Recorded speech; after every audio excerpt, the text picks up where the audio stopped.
Hey guys, this is Madhurima. Welcome to my blog my tips. তো বন্ধুরা, thumbnail দেখে নিশ্চয়ই বুঝে গেছেন আর ট্যাগ দেখেও নিশ্চয়ই বুঝে গেছেন যে আজকে আমি কি টপিকের ওপর ভিডিও বানাতে চলেছি। তো অনেক দিন ধরেই আপনাদেরকে বলছিলাম যে আমার কিচেনটা নতুন করে সেট আপ হবে, তো অবশেষে সেই সেট আপটা কমপ্লিট হলো। তো ভাবলাম যে প্রথমেই চা বানানোটা শেয়ার করা যাক, তার কারণ হচ্ছে আজকে কিচেন থেকেই ভিডিওটা শুরু করা যাক, যেহেতু কিচেন রিলেটেড ভিডিও আজকে আমি বানাবো। তো অবশেষে কিচেনটা নতুন করে সেট আপ হলো এবং আপনাদের সাথে শেয়ার করতে পেরে আমার ভীষণই ভালো লাগছে। তো আমার নতুন কিচেনের সেট আপ কেমন হয়েছে আগের ব্লগে অনেকটা আপনাদের সাথে শেয়ার করেছি, কিন্তু তার আগে আমার পুরনো কিচেনটা কেমন ছিল সেটা একটু আপনাদের সাথে শেয়ার করে নিতে চাইবো। তো আমার আগের কিচেনটা কেমন ছিল, অর্থাৎ আগে আমার কিচেনটা দেখতে কেমন লাগতো, সেটা যদি আপনাদের সাথে শেয়ার না করতাম তাহলে নতুন যে কিচেনটা সেট আপ হয়েছে, নতুনভাবে যেটা তৈরি হয়েছে, সেটার যে পার্থক্য সেটা বোঝা যেত না। আর যেই সময় আমি ভিডিওটা শ্যুট করছি সেটা একদম আমাদের কাজ শুরু হওয়ার অনেক আগের ভিডিও, অনেক ভোরবেলায় তোলা হয়েছিল ভিডিওটা, সেজন্য অনেকটা বেশি অন্ধকার লাগছিল। এছাড়া আমার কিচেনটা অনেক বেশি অন্ধকার ছিল, তার কারণ হচ্ছে সিলিংয়ের রঙটা একদমই সাদা ছিল না, কিচেনের ওয়ালে যে রঙটা ছিল সেটাই সিলিংয়ে করা ছিল, আর সেজন্য রান্নাঘরটা অনেক বেশি অন্ধকার লাগতো। তো এই হয়ে গেল আমার পুরনো কিচেনের ভিডিও, বহুদিন আগে এটা ক্যাপচার করা ছিল। এবার আপনাদের সাথে শেয়ার করা যাক আমার নতুন কিচেনটা দেখতে এই মুহূর্তে কেমন হয়েছে। তো এই হচ্ছে আমার কিচেনের নিউ লুক। সত্যি কথা, আগের ভিডিও এবং পরের ভিডিওটা দেখে আমি নিজেই আমার কিচেনকে চিনতে পারছি না।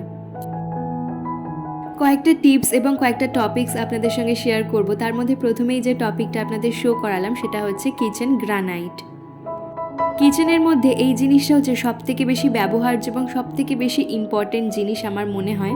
কয়েকটা গ্রানাইটের ছবি আপনাদের সাথে শেয়ার করছি, তার কারণ হচ্ছে ডিফারেন্ট কাইন্ডস অফ গ্রানাইট এখন আমাদের মার্কেটে অ্যাভেলেবেল রয়েছে।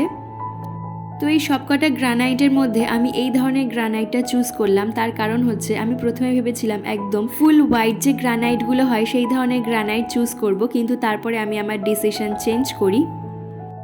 তার কারণ হচ্ছে অত বেশি হোয়াইট প্রথমত আমি মেনটেন করতে পারবো না, তারপর মার্কেটে গিয়ে যেটা জানতে পারলাম সেই ধরনের গ্রানাইটগুলো একদম পিওর নয়, এগুলো একটু আর্টিফিশিয়াল হয়।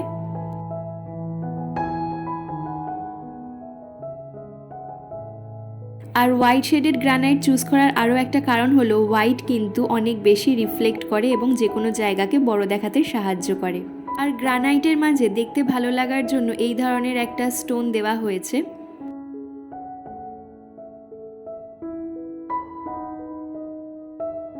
এই ধরনের কিচেন রিলেটেড টিপস আপনাদের সঙ্গে এর আগেও বহুবার আমি শেয়ার করেছি, তার সত্ত্বেও আরও একবার শেয়ার করতে চাইবো। যেরকম হচ্ছে আমি বাসনপত্র সমস্ত ধুয়ে নেওয়ার পর কিছুক্ষণ রেখে দিই যাতে জলটা ঝরে যায়, তারপরে একটা শুকনো কাপড়ে করে সুন্দরভাবে মুছে দিই। তার কারণ হচ্ছে এগুলো আমি সমস্ত কিচেন ক্যাবিনেটে তুলবো, আর এখন তো সমস্ত কিছুই কভার আপ হয়ে গেছে কিচেনে, সুতরাং জলটা শুকানোর কোনো রকম চান্সই নেই একবার যদি আমি জল শুকনো না করে সমস্ত ক্যাবিনেটে তুলে দিই।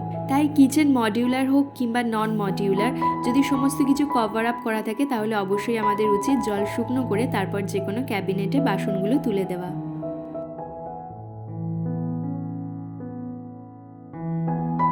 কিচেনের কাউন্টার টপ আমরা যতই বেশি সাজাই না কেন, সব থেকে বেশি ভালো লাগে যখন এটা খালি থাকে।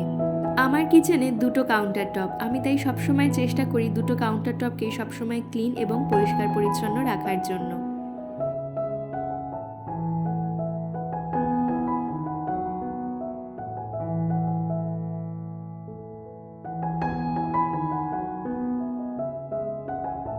মডিউলার কিচেনের ক্ষেত্রে সাধারণত এই ধরনের সেলফগুলো কিচেন ক্যাবিনেটের মধ্যেই করা থাকে, কিন্তু নন মডিউলারের ক্ষেত্রে কি হয়, একটা সেলফ যদি থাকে তাহলে কিন্তু অনেক বেশি সুবিধা হয়। তাই যখন থেকে আমি কিচেনটা নতুন করে সেট আপ করার কথা ভেবেছিলাম, আমি তখনই ডিসাইড করেছিলাম আমি মডিউলার নয় নন মডিউলার কিচেনই করব, এবং সেই জন্যই আমি এই সেলফটা আগে থেকেই কিনে রেখেছিলাম।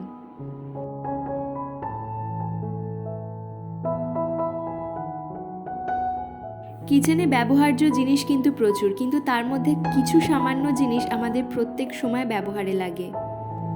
যেরকম যদি ছুরি দিয়ে কাটার অভ্যেস থাকে তাহলে ছুরি, এছাড়া চামচ অথবা কাঁচি। তো তার জন্য আমি এই পুরনো 3টে কাপ নিয়েছিলাম এবং এই কাপের মধ্যে আলাদা আলাদাভাবে সমস্ত জিনিসগুলো গুছিয়ে রাখি।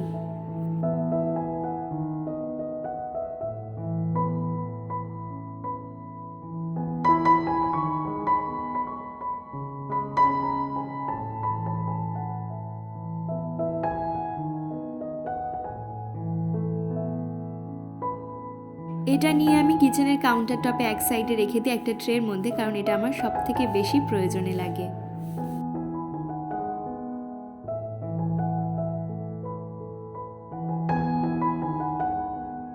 এক সাইডে ছুরি কাঁচি আর চামচ রাখলাম, আরেক সাইডে আমি রাখি চা পাতা, চিনি, গ্রিন টি, এছাড়া আরও দু একটা ছোটোখাটো জিনিসপত্র এই কর্নার র্যাকের মধ্যে। এই কর্নার র্যাকটা আমার ভীষণই কাজের। প্রত্যেক দিন সকালে আর বিকালে যেটা আমাদের সবথেকে বেশি প্রয়োজন হয় যে কন্টেনারগুলো, সেটা হচ্ছে চা পাতার আর চিনির কন্টেনার। সেজন্য আমি এগুলো কিচেন ক্যাবিনেটের মধ্যে না রেখে এরকম কর্নার র্যাকের মধ্যেই সাজিয়ে রাখি, যাতে যখনই প্রয়োজন হবে আমি হাতের সামনে পেয়ে যাই।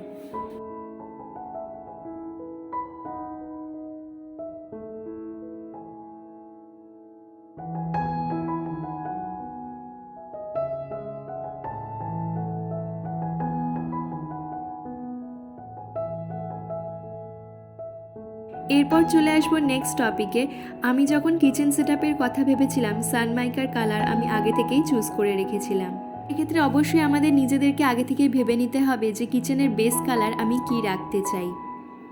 আমি সাধারণত আমার কিচেনের বেস কালার এই চেরি রেড কালারেই রাখতে চেয়েছিলাম, তবে শুধু যদি চেরি রেড কালার রাখতাম তাহলে বড্ড বেশি একঘেয়ে লাগতো, সেজন্য এই কিছুটা পোর্শন আমি ফ্লোরাল প্রিন্টের রেখেছি।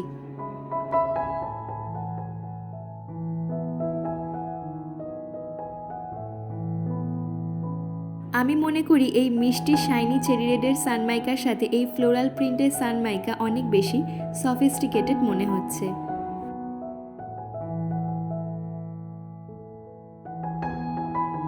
এরপর চলে আসা যাক নেক্সট টপিকে এবং আপনাদেরকে দেখিয়ে দেওয়া যাক যে আমি সেলফগুলো কিভাবে সাজিয়েছি। খুব সাধারণ, অতি সাধারণ মাত্রাতেই আমি সাজিয়েছি। যেরকম কন্টেনার আমার কাছে অ্যাভেলেবেল ছিল সেই কন্টেনারই আমি রেখেছি, এবং নিচের পোর্শনে আমি কিছু প্রয়োজনীয় কাঁচের বাসন, তার সাথে কিছু ভেজিস রেখেছি, আর ওপরের পোর্শনে রেখেছি আমার প্রয়োজনীয় কিছু কন্টেনার। যদি আপনারা কখনো এইভাবে নন মডিউলার কিচেন সেটআপের কথা ভাবছেন আর কভার আপ করার কথা ভাবছেন, তাহলে অবশ্যই কিন্তু এই কথাটা মাথায় রাখবেন যে যেখানে আপনি গ্যাস সিলিন্ডার রাখবেন সেই জায়গাটা যেন একদম ফুল ওপেন করা যায়, কারণ গ্যাস সিলিন্ডার সবথেকে বেশি মুভ করা হবে এবং এই জায়গাটা অনেক বেশি ওপেন হওয়া খুব দরকার।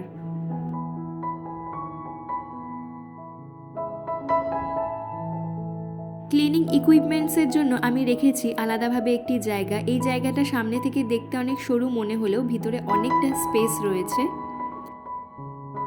এর মধ্যে আমি এভরি মান্থের গ্রসারিতে যেসব ক্লিনিং ইকুইপমেন্টসগুলো কালেক্ট করি সেগুলোই আমি এখানে স্টোর করে রেখে থাকি। যেরকম ওয়াশিং মেশিনের সানলাইট লিকুইড থেকে হ্যান্ড ওয়াশ থেকে শুরু করে স্ক্রচ ব্রাইট, এছাড়া রয়েছে পাউডার সার্ফের জন্য আলাদাভাবে একটি কন্টেনার, প্রত্যেক দিনের ব্যবহার্য আমাদের ডিশ ওয়াশার, এছাড়া রয়েছে কলিন। এই সমস্ত ক্লিনিং ইকুইপমেন্টস দিয়ে আমি এই জায়গাটা স্টোর করেছি।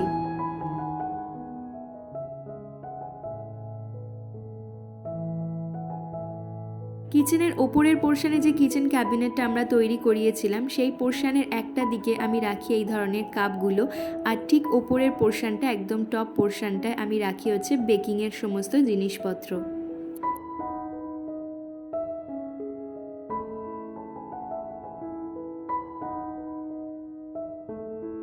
আমার মনে হয় আমাদের কিচেনে স্টোরেজটা কিন্তু খুব ইম্পর্ট্যান্ট একটা জায়গা, সেজন্য আমি কিচেন ক্যাবিনেট থেকে শুরু করে কিচেনের অনেকটা পোর্শনই স্টোরেজের জন্য রেখেছি। যেরকম কিচেন ক্যাবিনেটের এই পোর্শনটায় ডাল থেকে শুরু করে বিট লবণ, আরও বিভিন্ন যে সমস্ত প্রয়োজনীয় জিনিসপত্র, বিস্কিট, মিলেট, ওটস, কর্নফ্লেক্স, এই সমস্ত জিনিসপত্রগুলো আমি রেখে থাকি। আর এই পোর্শনটায় আমি রেখেছি খুব অল্প ব্যবহার হয় যে সমস্ত জিনিসপত্র, খুব মাঝে সাঝে লাগে সেই সমস্ত জিনিস। যেরকম এখানে রয়েছে জেলি থেকে শুরু করে হাজমলার, রোজ ওয়াটার, কাসুন্দি, কফি, মেজারিং স্পুন থেকে শুরু করে টিস্যু পেপার এবং আইসক্রিম মোল্ড। শুধু কিচেন ক্যাবিনেট নয়, আমি এই সাইডে রেখেছি একটা স্টিলের ড্রাম। এর মধ্যে যে সমস্ত ভারী ভারী একটু ওয়েটি জিনিসপত্র থাকে সেগুলো আমি রেখে থাকি এখানে। সেলফে কোথায় কি রাখি সেটা দেখাতে দেখাতে স্টোরেজের দিকে চলে গেছিলাম। চলুন আবার দেখানো যাক আপনাদেরকে সেলফগুলো আমি কিভাবে সাজিয়েছি। তো এখানে রেখেছি প্রয়োজনীয় কয়েকটা বাসনপত্র, আর নিচের দিকে রয়েছে বড় বড় কয়েকটা কন্টেনার, প্রয়োজনীয় জিনিস যেরকম চাল, আটা এই সমস্ত রেখেছি। আর এই বড় পোর্শনটায় আমি রেখেছি মাইক্রোওয়েভ থেকে শুরু করে মিক্সার গ্রাইন্ডার।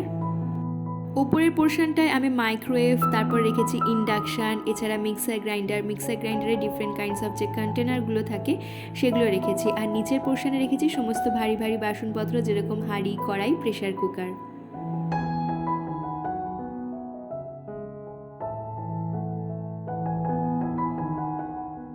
তো এই হচ্ছে আমার কিচেনের ওভারঅল লুক। তো সব থেকে শেষে আপনাদের সঙ্গে যে কথাটা শেয়ার করতে চাইবো সেটা হচ্ছে আমার এই কিচেনটা সেট আপ করতে অল ওভার খরচ হয়েছে 35,000 থেকে 40,000। আপনারা যদি স্পেসিফিক খরচটা জানতে চান, কোথায় কি খরচ হয়েছে, তাহলে আমাকে কমেন্ট সেকশানে জানাবেন। আজকের ভিডিওটা এখানেই করছি শেষ। ফিরব নতুন ভিডিও নিয়ে। ভালো থাকবেন, সুস্থ থাকবেন, ধন্যবাদ।